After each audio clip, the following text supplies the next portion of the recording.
민호가 많이 늘었어요. 네. 맞습니다. 저는 오늘 여호수아 대기만성하라의 제목 처음에 안 나오네요.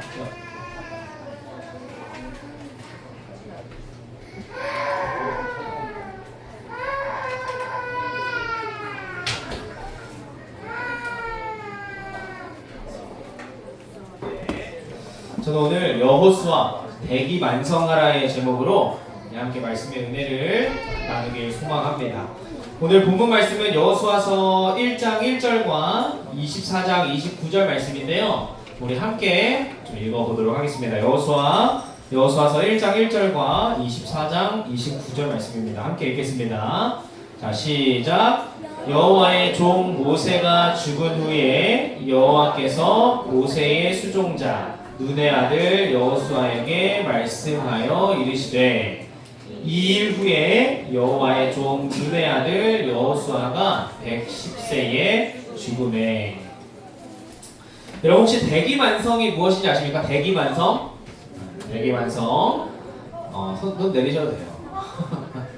드릴 게 없어요. 자, 클 대, 그릇기, 늦을만, 이룰성. 그러니까 작은 그릇은 금방 만들 수 있지만 거대하고 훌륭한 그릇을 완성하려면 오랜 담금질과 시간이 필요하다는 의미의 사자성어입니다.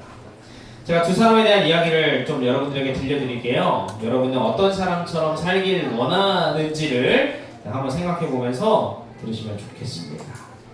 먼저 첫 번째 인물은 하워드 휴즈라는 사람이에요.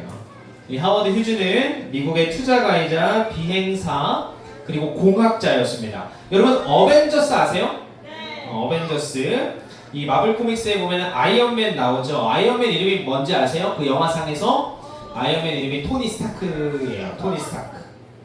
그런데 이 영화상에서 이 토니 스타크의 아버지이자 스타크 인더스트리의 창립자인 하워드 스타크라는 존재가 등장하는데 이 하워드 스타크의 모티브가 된 사람이 이 하워드 휴즈예요. 그러니까 이 하워드 휴즈의 삶을 보면서 이 영화사에서 이 토니 스타크 아이언맨의 아버지라는 인물을 만들어낸 거죠. 이 사람의 삶의 시작은 영화처럼 정말 화려했습니다. 부모님으로부터 18살 때 막대한 유산을 물려받았고 젊었고 잘생겼고 심지어 뛰어난 두뇌까지 가지고 있었습니다. 항공사를 설립해서 직접 비행기 조종 신기록을 세웠고 할리우드 영화 제작자로도 크게 성공하며 세계 최고 부자의 반열에 오르게 됩니다. 말 그대로 돈과 명예 그리고 재능을 모두 갖춘 그런 완벽한 삶의 시작이었죠. 하지만 그의 인생의 후반부는 철저한 비극이었습니다. 사람을 믿지 못하는 심각한 편집증과 결벽증에 시달렸고 이 세균이 두려워서요 외부와 단절된 채 어두운 호텔방에 자신을 가뒀어요. 머리카락과 손톱을 자르지 않은 채 앙상하게 마른 몸으로 고통받다가 결국 70세의 나이에 쓸쓸한 죽음을 맞이하게 됩니다. 두 번째 인물은 누구냐? 링컨입니다. 링컨. 미국의 16대 대통령이었죠. 그의 삶의 시작은 참 연약하고 부족했습니다. 흙바닥으로 된 통나무집에서 태어나는 극심한 가난 속에서 그의 삶은 출발했어요. 9살의 어머니를 잃었고 평생 받은 교육은 다 합쳐도 1년이 채 되지가 않았습니다.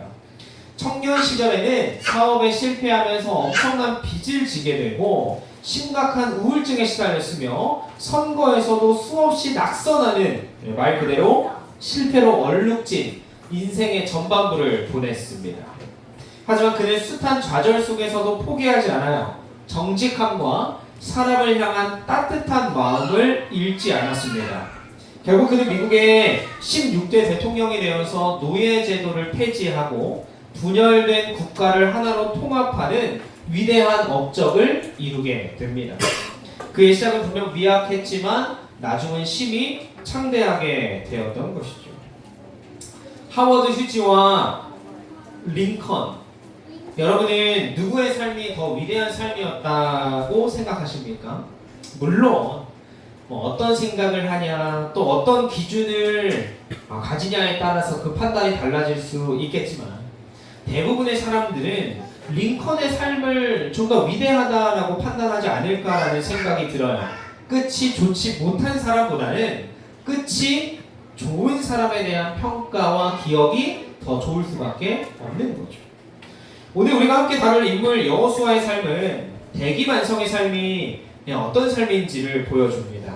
거대하고 훌륭한 그릇이 되기 위해서는 오랜 담금질과 인고의 시간이 필요함을 알려주죠. 여러분, 이스라엘의 첫 번째 지도자가 누구였죠? 네, 이스라엘의 첫 번째 공식적인 지도자는 여러분 모세였습니다. 하나님께서 이스라엘의 첫 번째 지도자로 모세를 세워주셨고, 모세는 하나님의 말씀을 따라 오랜 시간 이스라엘을 다스려요. 우리나라 최고의 위인은 누구였습니까? 질문한다면 여러분 누구를 이야기하겠습니까? 우리나라 최고의 위인, 최고의 지도자, 뭐 세종대왕, 또 뭐 왕은 아니더라도 이순신, 뭐 장영실, 뭐 김구, 뭐 최고의 위인이 누구인지에 대한 생각들은 아마 다 다르겠죠. 그런데 여러분, 이스라엘 사람들에게 지금 가서 이스라엘의 역사상 최고의 위인은 누구였습니까? 지도자는 누구였습니까? 라고 물으면 어떨까요? 거의 대부분의 사람들이 여전히 모세를 이야기합니다. 그러니까 우리나라의 최고의 지도자가 누구였는지에 대한 의견이 크게 나뉘지 않는 거예요. 그만큼 이 모세가 이스라엘 내에서 가지고 있었던 영향력은 굉장히 컸고, 또 여전히 그 영향을 미치고 있다는 겁니다. 여러분, 그런 지도자의 뒤를 이어서 새로운 지도자가 된다는 것은 어떨까요? 여러분이 모세의 뒤를 이어서 이스라엘의 지도자가 된다라고 한번 생각해 보세요. 굉장히 부담스러울 겁니다. 제가 이 경험을 했어요. 제가 목회자가 되고 나서 처음으로 갔던 교회가 어디냐면 태릉교회였습니다. 태릉교회. 제가 누구의 후임자로 갔냐면 뭐 아시는 분들도 계실 거고 뭐 대부분 모르시겠지만 그 박진수 목사님이라는 목사님이 계셨거든요. 그 목사님의 후임자로 갔습니다. 지금은 워낙 뛰어나서 미국 가셨어요. 미국에서 목회를 하고 계시는데 어떤 목사님이냐? 일단 말씀이 굉장히 좋아요. 말씀이 굉장히 좋습니다. 제 기준에는 그렇습니다. 제가 설교를 하는 데 있어서 좀 닮고 싶은 목사님 중에 하나예요. 그리고 이 목사님이요, 말을 엄청 잘합니다. 제가 유일하게 인정하는 사람이에요. 천재적으로 말을 하는 사람이다, 이 사람은. 또 운동을 잘합니다. 배드민턴이면 배드민턴, 뭐 테니스면 테니스 다 잘해요. 그리고 이 목사님은 사람들과의 관계를 잘 맺습니다. 성격이 좋아요. 이 목사님의 후임으로 가는 제 마음이 어땠을까요? 부담스럽죠. 왜 하필 이런 전인자 만나는. 제가 태릉교회에서 4년간 목회를 하고 난 다음에는 어디로 갔냐? 제가 인천 남부교회로 왔습니다. 제 전인자가 누군지 아세요? 도준아. 네. 현재 선원앞에 어린이 부장인 도준아 목사님의 후임자로 왔습니다. 어때요? 도준아 목사님 좋죠? 말씀도 좋고 찬양도 좋고 뭐 제가 할 수 없는 그런 어떤 그런 막 익살스러운 거 전 못해요. 그런 목사님의 후임자로 가는 제 마음이 어땠을까요? 부담스러웠죠. 부담스럽습니다. 청원교회 올 때 어땠을까요? 제가 누구의 후임자로 왔죠? 박경호 목사님의 후임자로 왔어요. 워낙 꼼꼼하세요. 일도 잘해요. 저는 워낙 덜렁거리고 꼼꼼하지 못해서 여전히 김정민 집사님이 많이 챙겨주시는데 제 후임자로 오는 사람은 좋을 겁니다. 내 전임자 우지민 좋다 이렇게 하겠죠. 자, 훌륭한 사람의 뒤를 이어서 무언가를 해야 한다는 것은요, 여러분 참 힘들고 부담스러운 일입니다. 모세의 뒤를 이어서 이스라엘을 다스려야 할 여호수아의 입장도 그랬을 거예요. 이스라엘의 첫 번째 지도자였던 모세, 이스라엘 백성들을 애굽에서 탈출시킨 모세, 광야에서 40년간 이스라엘을 다스렸던 모세, 그리고 여호수아는 뭐 죽어서 알지 못하지만 여전히 이스라엘 사람들에게 최고의 지도자로 여김받는 이 모세의 뒤를 이어서 지도자가 된다는 것은 여호수아의 입장에서는 굉장히 좀 불편하고 부담스러운 상황이었을 거예요. 그런데 여호수아가 느꼈을 이런 부담이 모세를 부르는 명칭과 여호수아를 부르는 명칭에서도 아주 분명하게 느껴집니다.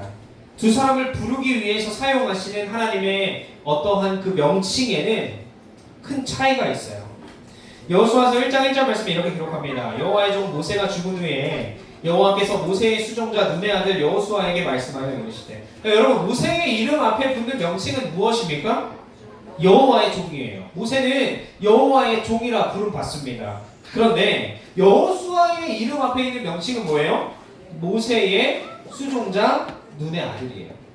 그러니까 모세는 하나님의 종이라는 칭호를 얻었고 여호수아에게는 모세의 수종자라는 칭호가 붙었던 겁니다. 그러니까 모세는 공식적으로 하나님의 종이라고 인정을 받았고 여호수아는 여전히 모세의 종이라 여김을 받았던 거예요.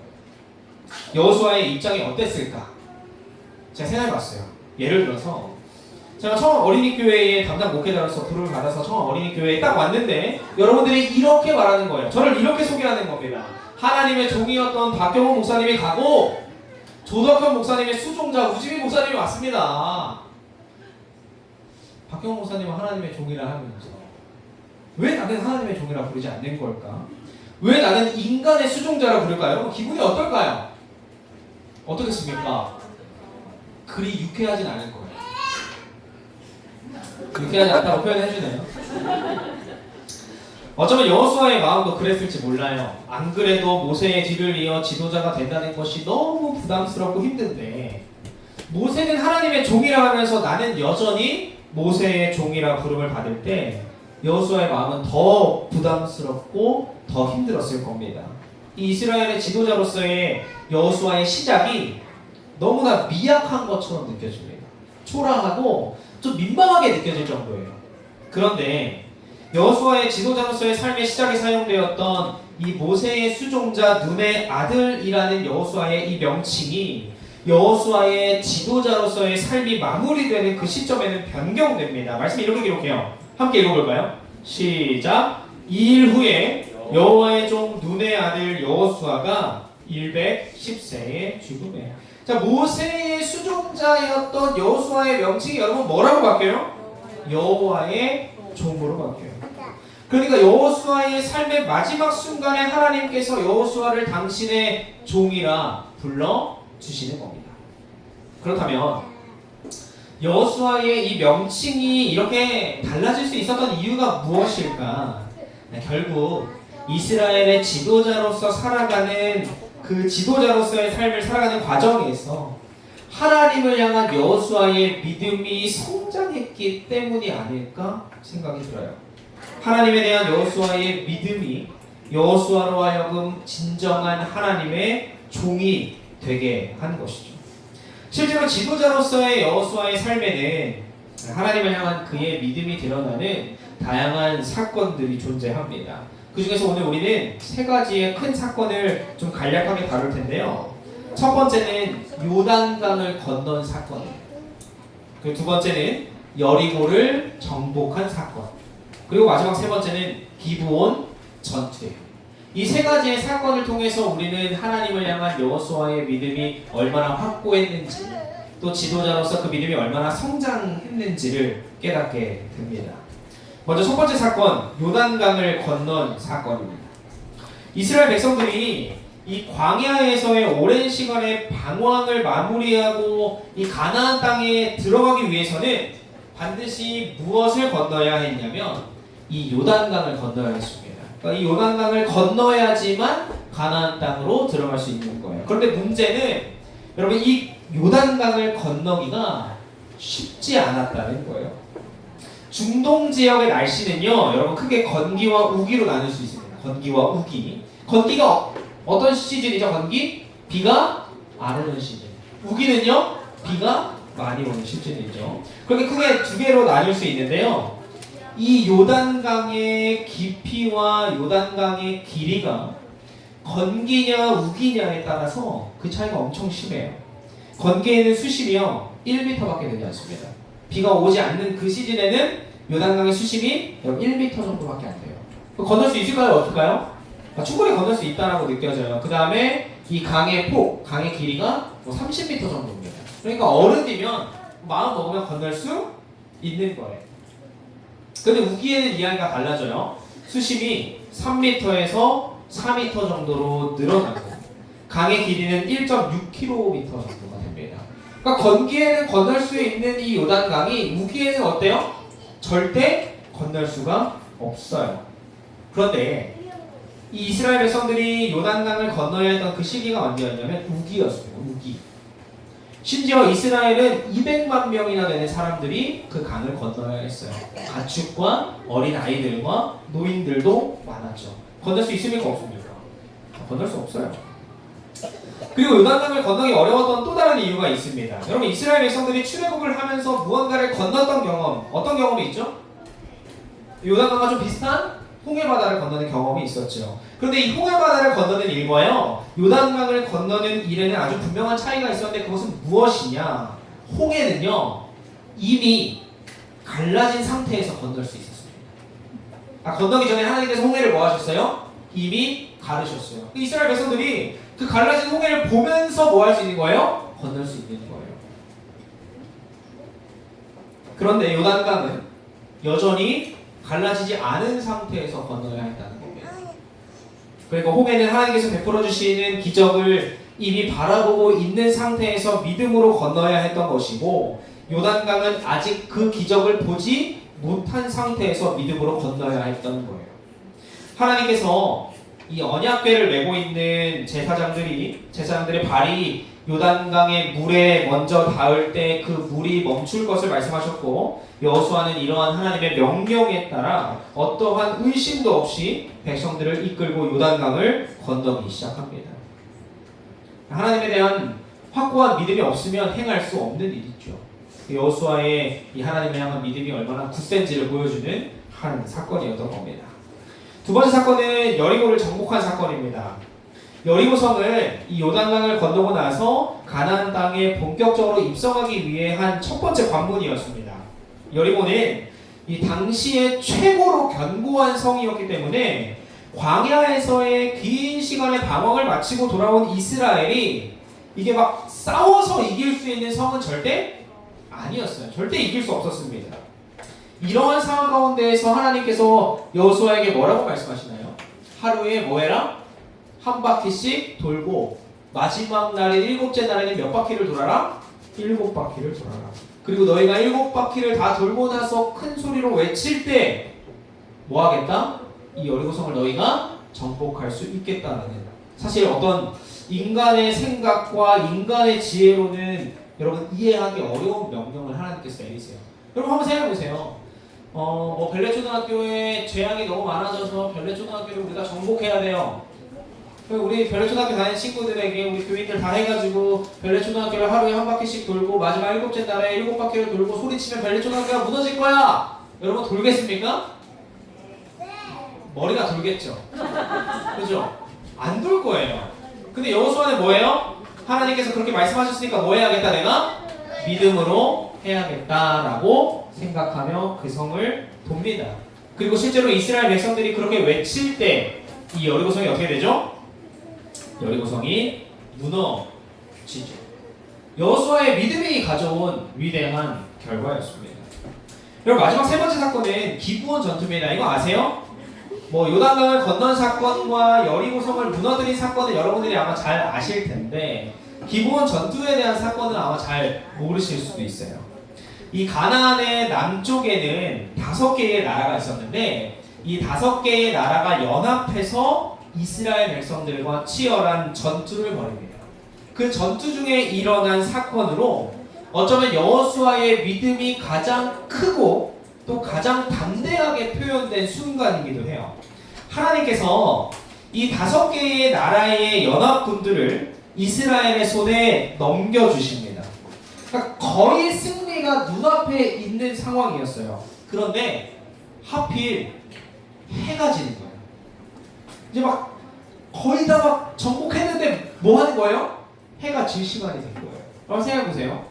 여러분이 초등학교 다니는 친구들을 데리고 와서 우리 청학교회와 교육관에서 런닝맨을 한다 생각해보세요. 이 지역에 대해서 더 잘 알고 있는 여러분들이 유리할까요? 아니면 이 교회에 처음 온 친구들이 유리할까요? 이 교회의 지역을 알고 있는 여러분들이 더 유리할 거예요. 자, 해가 지면 어떻게 되죠? 어두워지죠. 그럼 누가 유리해질까요? 이미 가나안 땅에서 살고 있는 그 민족들이 훨씬 더 유리해질 거예요. 이런 상황에서 여러분 여호수아가 어떻게 기도하는지 아세요? 이건 뭐 지금껏 존재하지 않았던 엄청난 기도를 드리기 시작합니다. 태양아, 너는 기본 위에 머무르라. 달아, 너도 아얄론 골짜기에서 그렇게 할지어다. 그러니까 이미 해가 저물어가고 있는 그 시점에 여호수아가 하나님께 이렇게 기도하는 거예요. 하나님, 우리가 이 전쟁에서 정말 완벽하게 승리할 수 있도록 태양을 저물지 않게 해주세요. 기도하는 거예요. 여러분, 이런 기도 할 수 있겠어요? 오늘 해가 7시 반에 지는데 오늘 해가 하나님 밤 10시에 지게 해주세요. 저 집으로 공연 가야 됩니다. 밤 해 좀 늦게 지면 안 됩니까? 여러분, 이런 기도 하겠어요? 이런 기도 어떻게 하겠습니까? 근데 여호수아는 뭐 하는 거예요?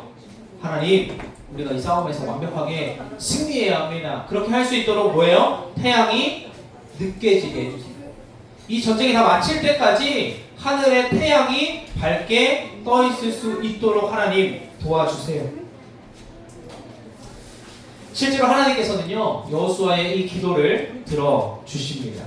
해와 달을 공중에 머물게 하세요. 성경은 이렇게 기록합니다. 사람의 목소리를 들으신 이 같은 날은 전에도 없었고 후에도 없었다. 그러니까 이런 기도를 하나님께서 들어주신 적이 이후로는 뭐예요? 없다는 거예요.